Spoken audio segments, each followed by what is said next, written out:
waayahay haddaan soo galay maxkamaddii waxaan noqday qofkii saddexaad gabar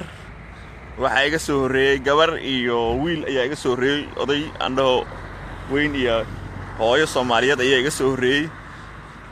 waa kana maxkamaddii aan joognaa xaalku waa Baraambur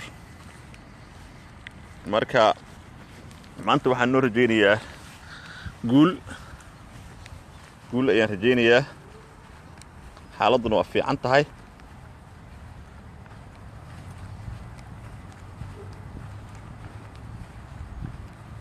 maxkamaddii aan galaynaa hadda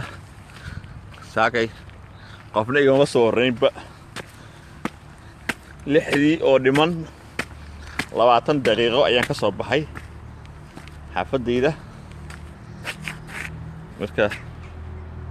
waxa weeye xaaladdu waa soo duceeya xaaladdu waa boqol wax dhiba ma jiraan